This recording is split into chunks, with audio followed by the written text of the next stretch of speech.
Hundreds of years ago, in the minds and lives of the Japanese, whales were not simply giant creatures of the ocean but also valuable resources. An image associated with the harshness of the ocean and the spirit of endurance of fishermen.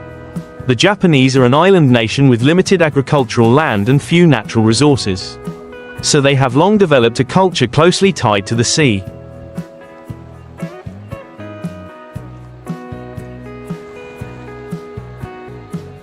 In that picture, whales appear as a giant gift from the ocean, providing huge amounts of meat, oil, bones and many other parts that can be utilized.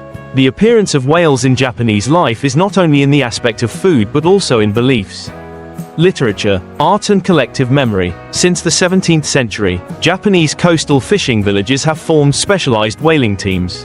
Initially with only rudimentary tools such as spears, wooden harpoons, ropes, and small sailing boats, they coordinated with each other according to traditional rituals passed down through many generations.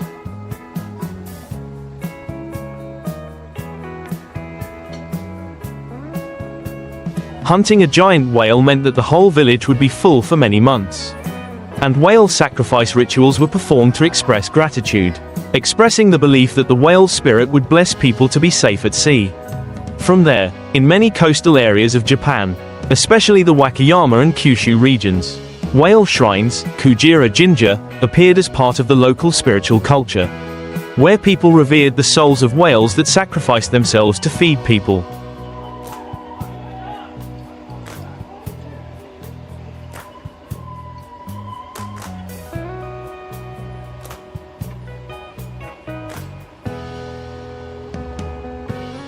The process of hunting and butchering whales was also gradually standardized.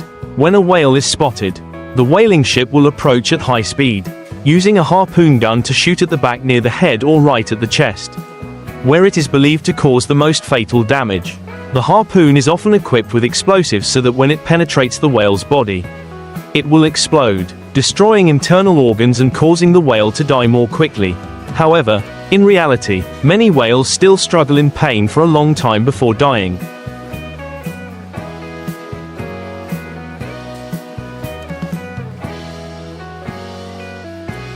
An image that has become the reason why many animal protection organizations strongly oppose it. When the whale is dead, a cable will be hooked to the carcass, and support ships will pull it to a butchering station on shore or on a large mother ship offshore. Here, the whale butchering process takes place in a methodical and industrial manner. Workers with long, sharp knives will begin to peel off the thick layer of skin and fat. Then divide the red meat, organs, bones and other parts. The meat of the red whale is cut into large pieces and processed or frozen.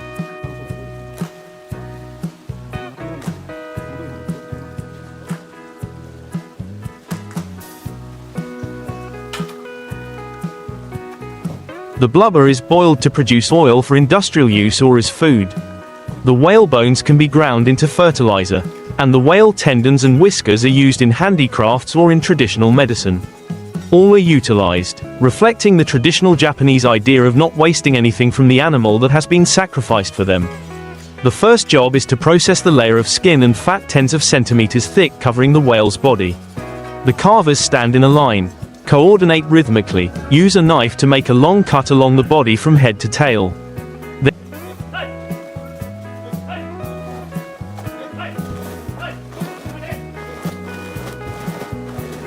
Then peel off each piece of fat and skin weighing tens, even hundreds of kilograms. These pieces of fat are often rolled up with ropes, pulled up to a crane and then transported to be cooked into oil or processed into other products.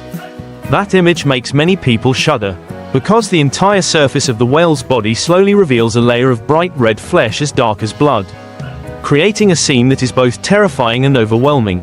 Once the layer of fat has been removed, the meat removal work really begins. Whale meat has a different texture from that of ordinary fish.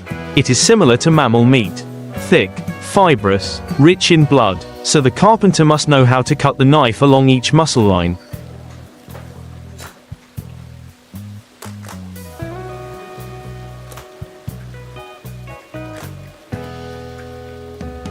Cutting into large pieces instead of being able to chop it into small pieces.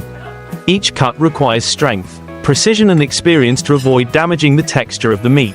These dark red chunks of meat are sent to a sorting area, the best. Most tender parts near the fins and belly are used for sashimi or other high-end dishes. The firmer cuts are simmered, stewed or ground into whale sausage, and the less desirable parts can be processed industrially, fed to pets or as byproducts. No part is thrown away. All are valuable in a culture that values thrift and maximum utilization.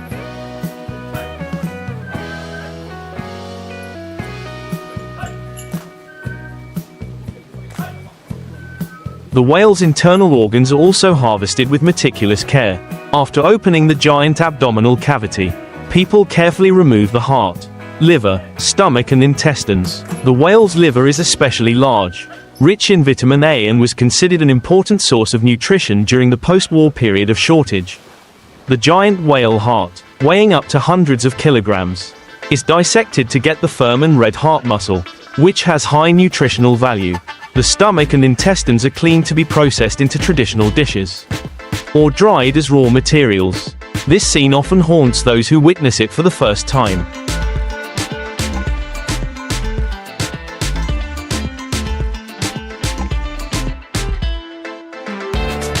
Because it is like dissecting a giant creature with each part clearly exposed. But for Japanese fishermen, it is a job that has been attached to for generations. A necessary labor to feed the whole community. The whale bones are not wasted either. After the meat and organs are removed, the giant skeleton will be separated. Many places grind it into powder to use as fertilizer.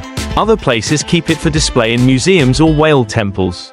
Some coastal villages in Japan once hung giant whale skulls as sacred symbols, both to remind people of the animal's sacrifice and to teach people to be grateful to the sea.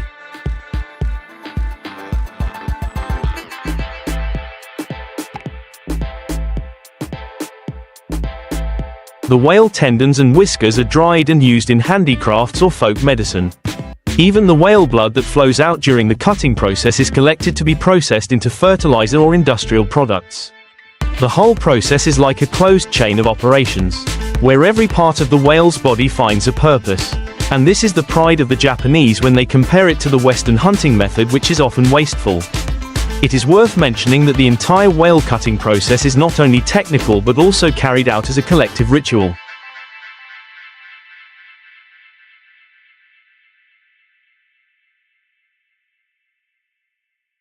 Each worker has his own position and skill. Someone specializes in cutting fat. Someone specializes in removing meat. Someone takes out organs. Someone sorts and weighs, all working together like a machine that has been in tune for many generations. Every knife movement, every pull of the rope shows the skill and experience passed down.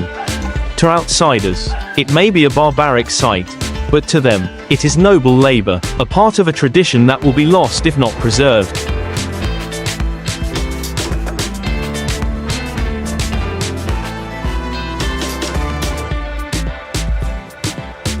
After the whale is cut up, many villages also hold memorial ceremonies, reciting prayers for the whale's soul, once again showing a strange mix of reverence and cruelty.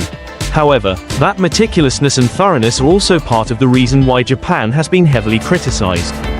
Animal protection organizations argue that even if the whale is used in its entirety, it cannot hide the fact that killing him is inhumane, that whales are intelligent, have complex social habits, and deserve to be protected rather than put on the slaughter table. The contrast between the image of shiny knives cutting through bloody flesh and the sacred prayers that follow creates a paradox that is difficult to reconcile.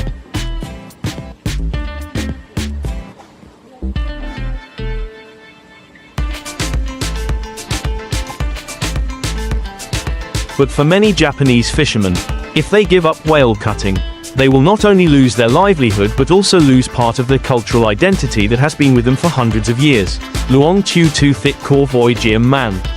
Nung nung lang chai truyen thong van kien tri voi kong viets xe kor voi. Van dui tri nung kai nang dao kio dak tu. Coi du nu mot dai san kan lu truyen. The hunting and butchering of whales in Japan is both a historical memory and a cultural identity.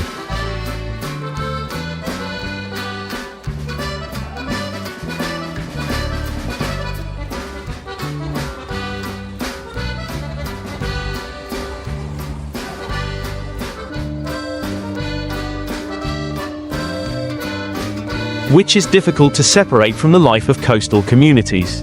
The process of butchering whales reflects the meticulousness, thoroughness and spirit of utilizing all resources that are deeply ingrained in the Japanese mind. Along with the respect for whales in beliefs, the act of killing and butchering them shows a controversial cultural paradox. History also proves that during the post-war period of shortage, whale meat once fed an entire nation and left a deep mark on collective memory. However, today the consumption of whale meat in Japan has decreased sharply, although the industry still exists thanks to political protection and identity factors. The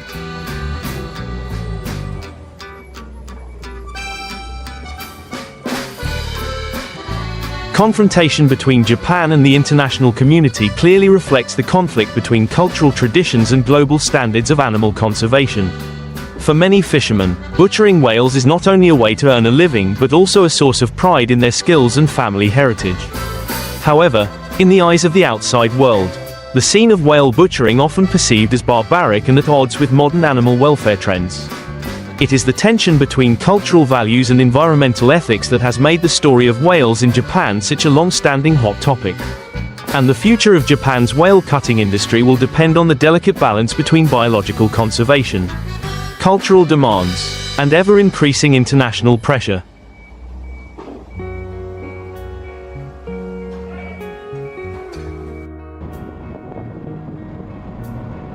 Japanese fishermen have long been famous for their large-scale fishing techniques. And among them, seine is a widely used method. It works on the principle of encircling a school of fish with a giant net that can be thousands of meters long and tens of meters high, forming a mobile wall under the sea. When a school of tuna, herring or sardines is detected by modern sonar equipment or even by the fisherman's observation experience, the fishing fleet immediately deploys its formation. A main ship tows a giant roll of net while auxiliary ships quickly circle around to drop the net in a circle to cover the entire school of fish.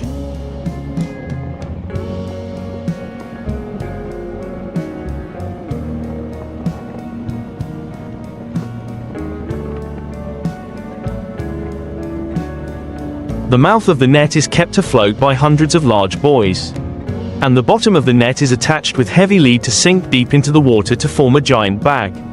After the school of fish has been completely encircled, the pull string mechanism at the bottom of the net will be tightened like tying the mouth of a bag, preventing hundreds of tons of fish from escaping.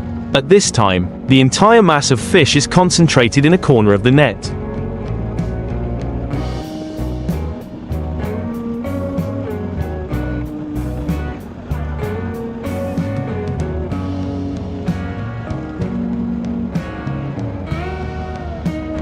The huge fish thrashing about. The strong movement creates a scene of intense commotion. The sea surface is foaming white and the atmosphere is tense. Fishermen have to control carefully to avoid suffocating the fish or crushing too much because that affects the quality of the product.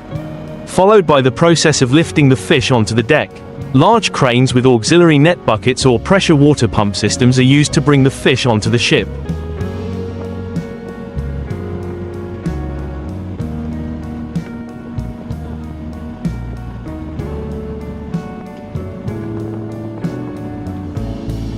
Each batch of dozens of tons of fish is pulled up, pouring down on the wooden deck. The fish bodies sparkle silver reflecting in the sun, creating a scene that is both majestic and cruel. Then the fish are quickly classified, iced or immediately put into deep cold storage to ensure freshness. The whole process takes place like a tightly organized industrial chain and coordinated rhythmically between dozens of sailors.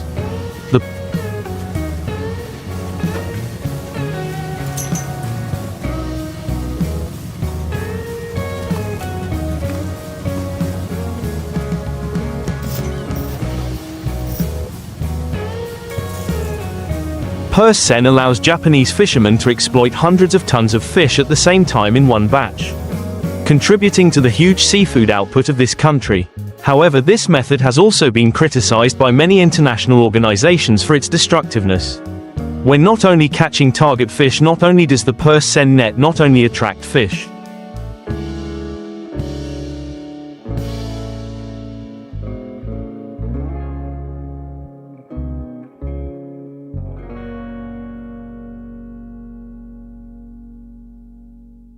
whales, dolphins, sea turtles, and many other unwanted species. It puts enormous pressure on marine ecosystems and has sparked fierce debate about whether the economic benefits are worth the trade-off in the sustainability of ocean resources. Yet for Japanese fishermen, especially in coastal areas where fishing is the only source of livelihood, seine nets remain an indispensable tool, a means for them to maintain their tradition of exploiting the sea and feeding their families.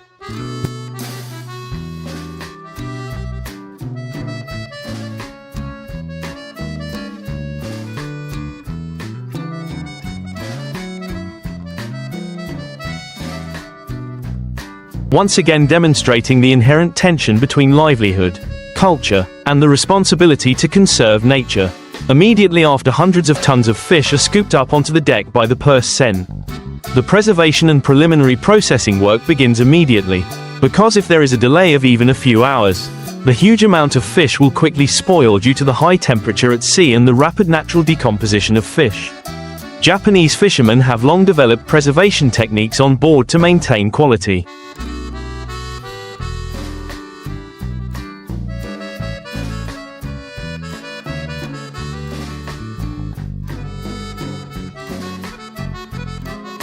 First of all, a deep freeze system is prepared in advance.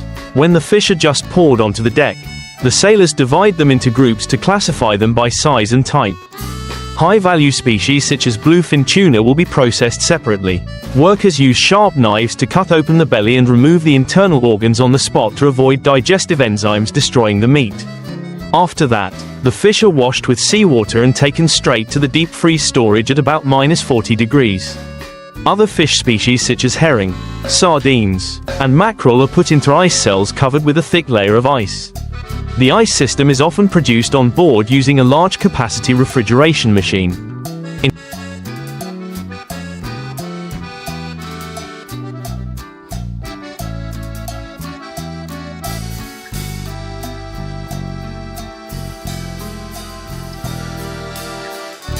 Ensuring enough for covering each layer of fish, forming alternating layers of ice and fish. In addition, many modern ships are also equipped with a quick freezing system using liquid nitrogen. This method helps the fish retain its cell structure. When defrosted, it still retains its freshness as if it was just caught. A small portion of the fish is preliminarily processed right on the ship into products such as fillets.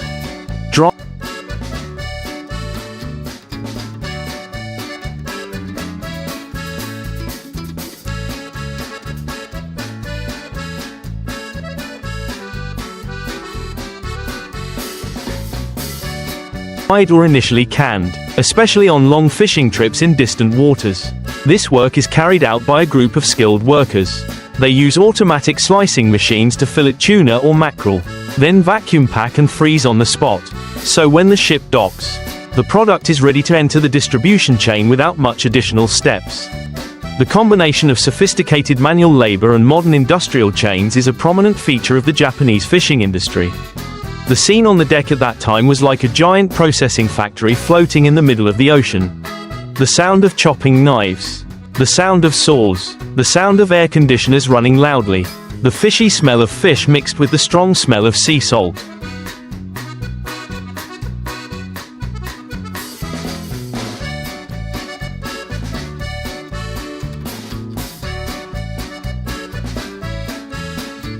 The sailors worked continuously without rest, because they understood that every passing minute meant the economic value of the fish was decreasing. Each person had a clear task.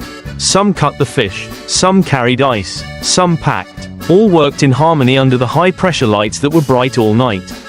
From afar, the ship looked like an artificial island with a persistent vitality, nurturing an entire economic chain stretching from fishermen to fish markets, restaurants and final consumers. However, besides the economic efficiency, it must also be said that this huge scale of exploitation has caused many fish species to seriously decline.